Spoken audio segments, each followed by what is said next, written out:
সামনে মুসলমানদের জন্য বহুত দামি একটা আমল আসছে। আল্লাহর নৈকট্য লাভ করার একটা বহুত বড় একটা আমল আসছে, যা দিয়া আল্লাহর নৈকট্য লাভ করা যায়। আর এই নৈকট্য লাভ করার জন্যে আল্লাহ তার হাবিবকে, তার খলিলকে, সাফিউল্লাহকে, মানে অনেক নবীকে তার নিকট নেওয়ার জন্যে এই পরীক্ষাটা সামনে পেশ করছিলেন। যেরকম আমাদের আদি পিতা আদম আলাইহিস সালাম, আমাদের সবারই পিতা, আমারও বাপ, বাপেরও বাপ, দাদারও বাপ, 14 গোষ্ঠীর বাপ, বেহেরি বাপ। তো বাবা আদম আলাইহিস সালামকে যখন আল্লাহ মহান রব্বুল আলামিন জান্নাত থেকে বাহির করায়া দিলেন, যে কোনো একটা ভুলের কারণে, গন্ধম খাওয়ার কারণে, বহুত লম্বা ঘটনা, ওই দিকে যাই না। কিতাবের ভিতরে আসছে 300 বছর কান্নার পরে ফির আম্মাজান হাওয়া আলাইহিস সালাম এবং আদম আলাইহিস সালাম দুইজনকে একত্র করাইয়া দিলেন, একখানেও কইরা দিলেন। ফির মানে দুইজনকে ফালাইছিলেন নি দুই জায়গায়। হযরত আদম আলাইহিস সালামকে দুনিয়ার এক কোনায়, শ্রীলঙ্কা, আমাদের ভারতবর্ষে, আদম আলাইহিস সালামকে আমাদের ভারতবর্ষে শ্রীলঙ্কায় মানে ফালাইয়া দিছিলেন। আর আম্মাজান হাওয়া আলাইহিস সালামকে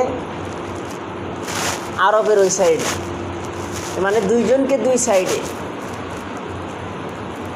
শীষ আলাইহিস সালাম এবং আম্মাজান হাওয়া আলাইহিস সালাম, এই দুইজনের কবরও ভারতবর্ষের ভিতরে হাদিস কোরআন দ্বারা প্রমাণিত হয়। যাই হোক,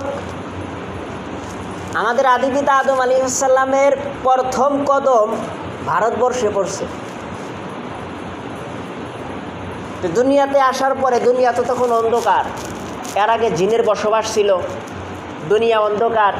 অনেক কান্নাকাটি করার পরে,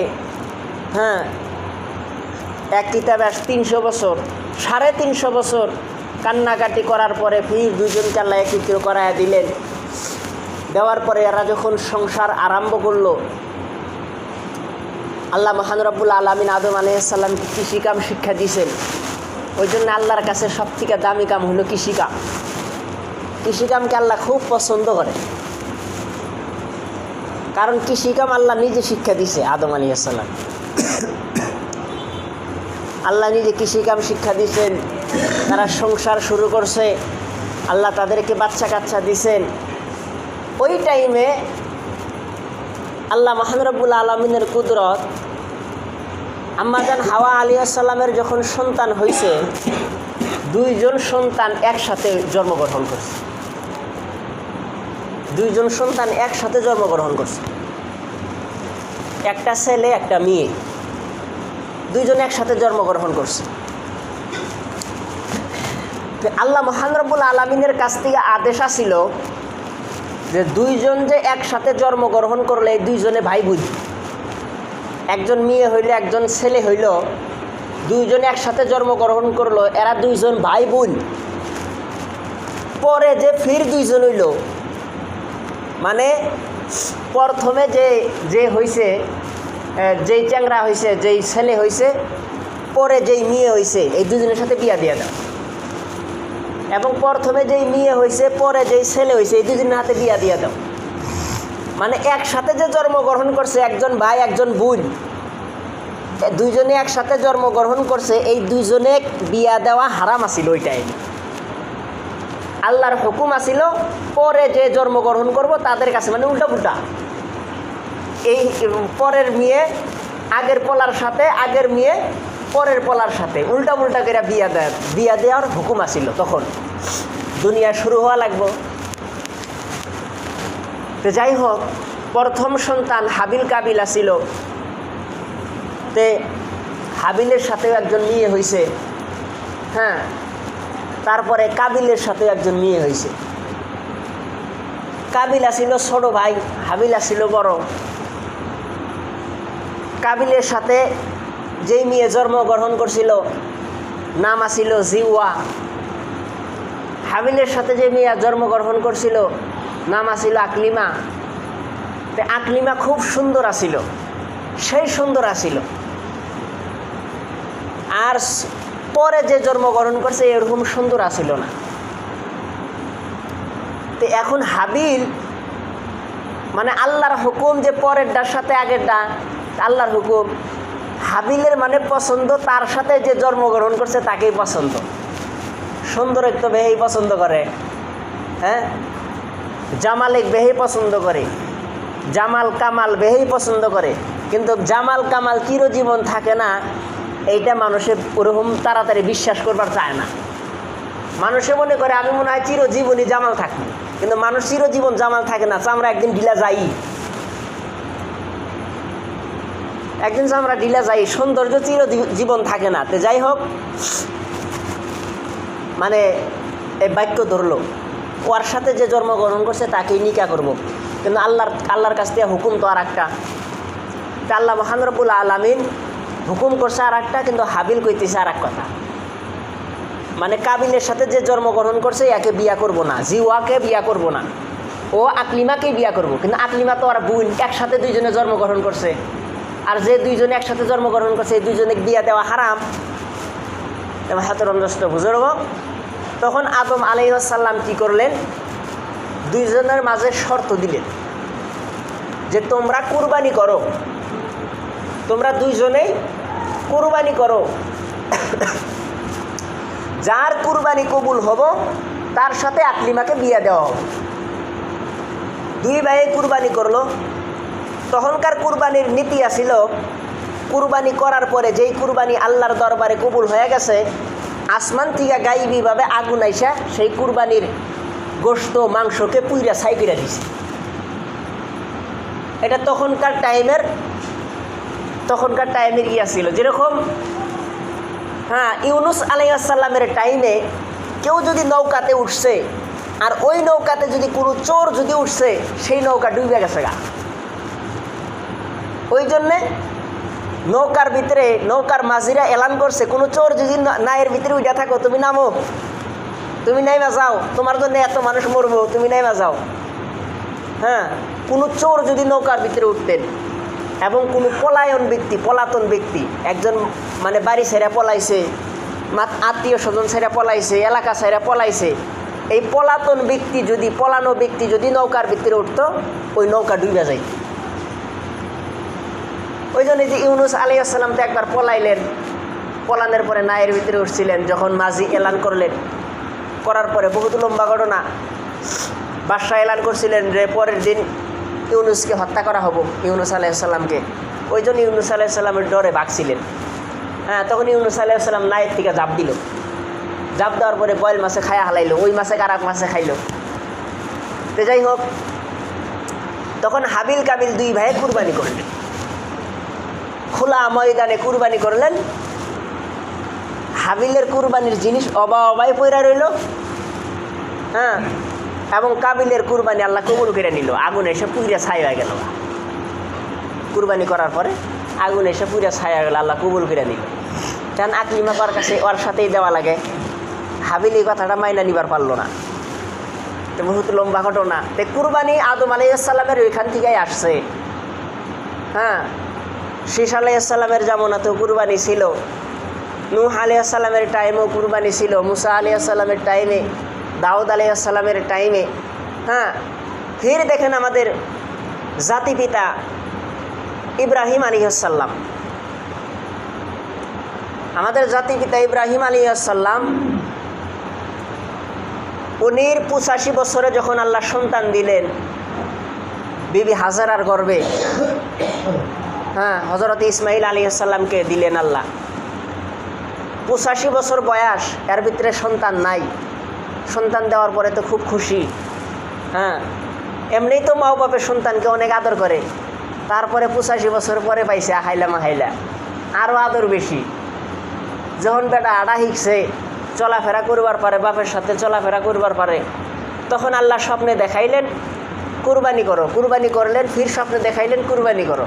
একে একে তিনবারের মাথায় যখন স্বপ্ন দেখলেন, তখন স্বপ্নের ভিতরে বললেন যে তোমার সব থেকে প্রিয় জিনিসটাকে কুরবানি করো।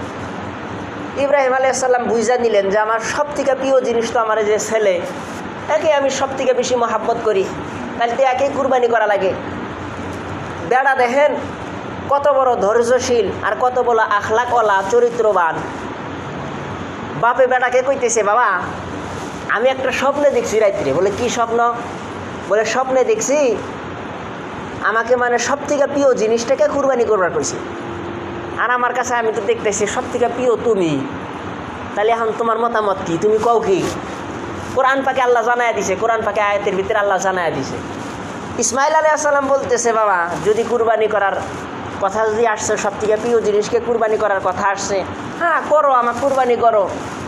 আখিরাতের দিন আমাকে ধৈর্যশীলদের সাথে আমাকে পাবা, কুরবানি করো। মিনা বাজারের দিকে নিয়ে যান, রাস্তার মাঝখানে শয়তানে হামলা করেন।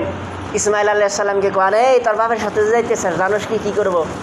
যখন হাজারা আলাইহিস সালাম সাজায়া দেয়, বেটাকে যখন সাজায়া দেয় হাজারা রাদিয়াল্লাহু আনহা, তখন হাজারা রাদিয়াল্লাহু আনহা হাজারা আলাইহিস সালামকেও মানে শয়তানে হামলা করেন যে এই তোর বেটাকে নিয়ে যাইতেছি, কিন্তু জব করবো, কুরবানি করবো। হাজারা আলাইহিস সালাম, এটা একটা কথা নাকি? বাপে বেটা কুরবানি করব। আর যদি কুরবানি করেও তবে আল্লাহর তরফ থেকে কোনো আদেশ আসছে না? নবী এত বড় হত্যাকাণ্ড তো চালাবার পারে না, আল্লাহর তরফ থেকে যেটা আদেশ আসে সেটাই সে নবী করে, তাছাড়া তো অন্য কিছু করে না। এবার হাতেরম দোস্ত বুজুর্গ ছেলেকে সাজায় দেওয়ার পরে মাঝপথে মানে শয়তান এখন ইসমাইল আলাইহিস সালামকে কোয়া শুরু করছে, তোমার বাপের হাতে যে যাইতে চাও, তোমার বাপ কিন্তু তোমাকে কুরবানি করবো, অমুক করবো, তমুক করবো, হ্যান করবো, ত্যান করবো। তো অনেকবার কোয়ার পরে এখন মানে ইসমাইল আলাইহিস সালাম বাপে কইতেছে, আব্বা দেখো না শয়তানে কি জ্বালান শুরু করছে, আইসছে ঢেলাই শয়তানে। দুই বাপ বেড়া শয়তানে ঢেলান শুরু করলেন। ওই যে হাজিরা হজ করা যায় কিন্তু ঢেলানো আল্লাহ ওয়াজিব করে দিছে, কিয়ামত পর্যন্ত এই ঢেলানো জারি থাকবে। ইসমাইল আলাইহিস সালাম ছোট বাচ্চা, চলবার পারে, চলাফেরা করবার পারে, কথাবার্তা কবার পারে। এই বাচ্চা বাপে বলতেছে যে শয়তান তো খুব জ্বালাইতেছে, আইসো ঢেলাই। দুই বাপ বেটা মিলে শয়তানকে ঢেলাইছে। বুজুর্গ এই কুরবানি আদম আলাইহিস সালাম, শীষ আলাইহিস সালাম, খিজির আলাইহিস সালাম, অনেক নবী এই কুরবানি করছে। অনেক নবীর উপরে এই কুরবানি নিয়ে পরীক্ষা নেওয়া হয়েছে, কুরবানির দ্বারাই পরীক্ষা নেওয়া হয়েছে। যেরকম আদম আলাইহিস সালামের পরীক্ষা নিলেন, ইব্রাহিম আলাইহিস সালামের পরীক্ষা নিলেন, এরকম অনেক নবীর পরীক্ষা নেওয়া হয়েছে এই কুরবানির মাধ্যমে পরীক্ষা নেওয়া হয়েছে। এই কুরবানি সমস্ত নবীর সুন্নাত। খাস করে ইব্রাহিম আলাইহিস সালাম উনি নিজের ছেলেকে কুরবানি করার জন্য শুয়াইছিলেন। এই যে এইখানে হাদিসের ভিতরে একটা ঘটনা আসছে যে ওই যে কাবিল যে কুরবানি করলো, যার কুরবানি কবুল হয়ে গেল, এই দুম্বাটা জান্নাতের ভিতরে আল্লাহ রাইখা দিছিলেন। ইসমাইল আলাইহিস সালামের গলাতে যখন ছুরি চালানো হইল, ওই দুম্বাকে পাঠায়া ইসমাইল আলাইহিস সালামকে তুইলা ওই দুম্বা কুরবানি করায়া এই মাংস ভক্ষণ করাইলেন। এগেন ওই টাইমে তো মাংস ভক্ষণ হয় নাই, ওই মাংস এখন ভক্ষণ করাইলেন। মাহতরম দোস্ত বুজুর্গ, কুরবানি এটা আল্লাহর নৈকট্য লাভ করার বহুত বড় একটা উপায়। কুরবানি এটা ওয়াজিব, কুরবানি করা এটা ওয়াজিব। কে এর উপরে ওয়াজিব, কে এর উপরে মুস্তাহাব, কে এর উপরে সুন্নাত। মাল অনুযায়ী মানে কুরবানির নেশাব আসে। যেরকম হাদিস পাকে বলা হয়েছে যে কোনো ব্যক্তির যদি এতটুক পরিমাণ মাল থাকে, ধরেন যে 7.5 ভরি স্বর্ণ, মানে এত মাল আছে 7.5 ভরি স্বর্ণ কিনবার পাবো, বা মানে দেখেন কুরবানির নেশাব, কুরবানির যেটা নেশাব এটার ভিতরে মানে পোশাকও পরে, বাড়ির যতগুলা মানে মাল সামান আছে এই সবগুলা কুরবানির নেশাবের ভিতরে পড়ে। কুরবানি এটা খুব শক্ত হুকুম, এই সবগুলাই নেশাবের ভিতরে পড়ে। বাড়িতে 100 মণ ধান পাইছেন, এই ধানটাও কুরবানির নেশাবের ভিতরে পড়ুন। হ্যাঁ, কুরবানির নেশাবের ভিতরে পড়ে। তো কুরবানির নেশাব অনুযায়ী বোঝা যায় এখন প্রত্যেকজন মানুষের উপরে কুরবানি ওয়াজিব হয়ে গেছে, কে আর বাদ নাই গা। তো যাই হোক, আমার কোয়ার দরকার যেটা সেটা কোয়া লাগবো। হাদিসের ভিতরে আসছে কোনো ব্যক্তির যদি 7.5 ভরি স্বর্ণ কেনার মাল যদি থাকে বা টাকা পয়সা, এতটুকু টাকা পয়সা যদি থাকে বা মানে জিনিসপত্র বিক্রি করলি কালা এই টাকা যদি হয়, তাহলে এই ব্যক্তির উপরে কুরবানি ওয়াজিব।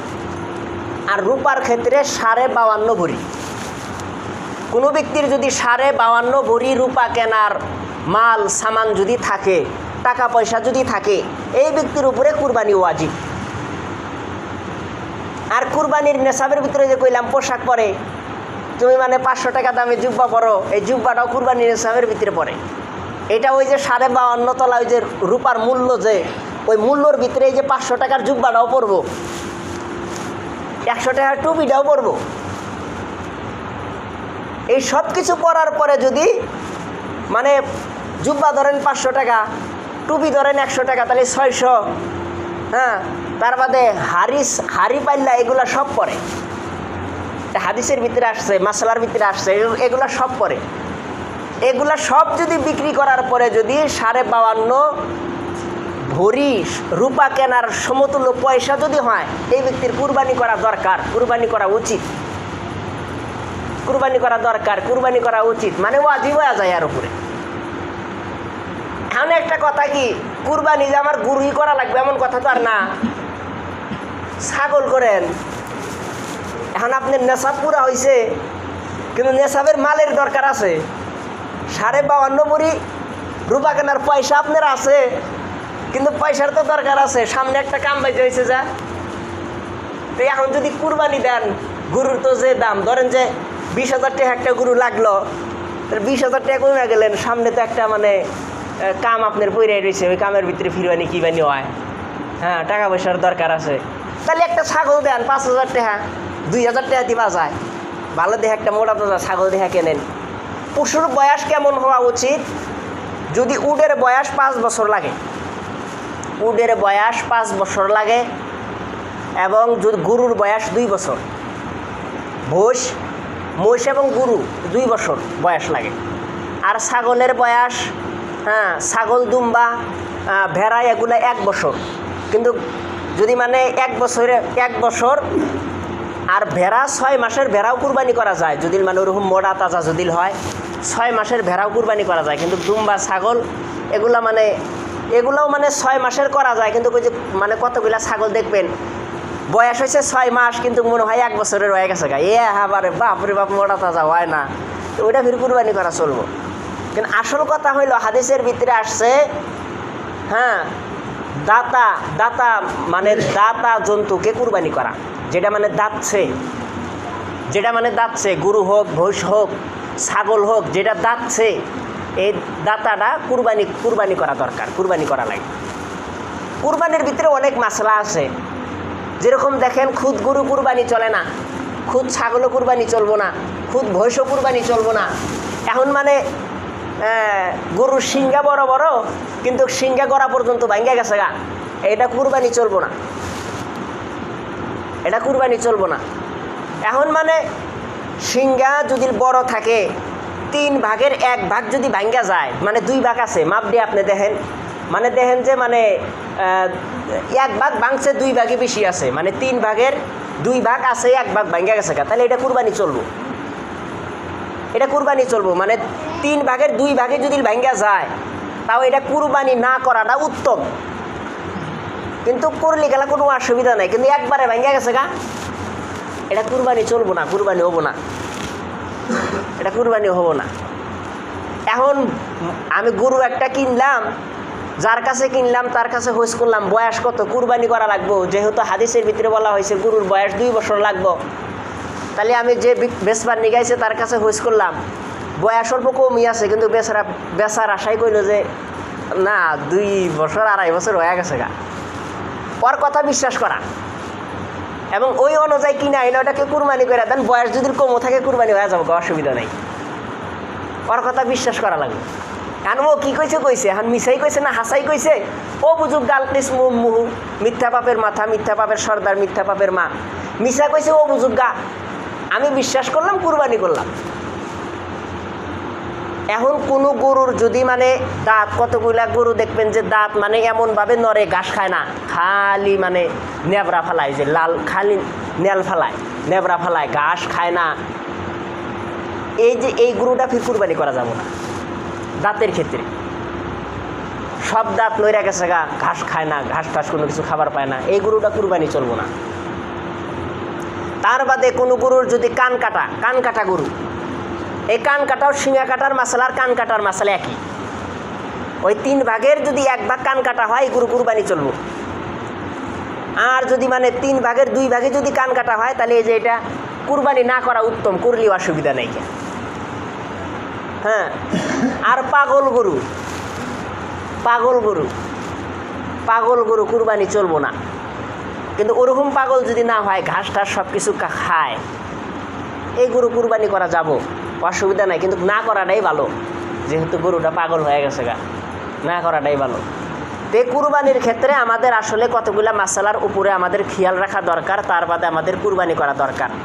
যেরকম আমরা কুরবানি করি, কুরবানি করার টাইমে আমরা যখন মিনা বাজারে যখন আমরা গরু নিয়ে যাই, তখন আমরা 2-3 জন মানুষকে আমরা ডাক দেই, হেরা তারা গরু জব করে হাতে মাঝে তারা কড়া বাছা করার পরে তাদেরকে আমি গোশত দিয়ে দিই, কুরবানি গোশত দিয়ে দিই। কুরবানি কিন্তু করবো না, তাদেরকে মজুরি দেওয়া লাগবে, তাদেরকে দেওয়া লাগবে মজুরি।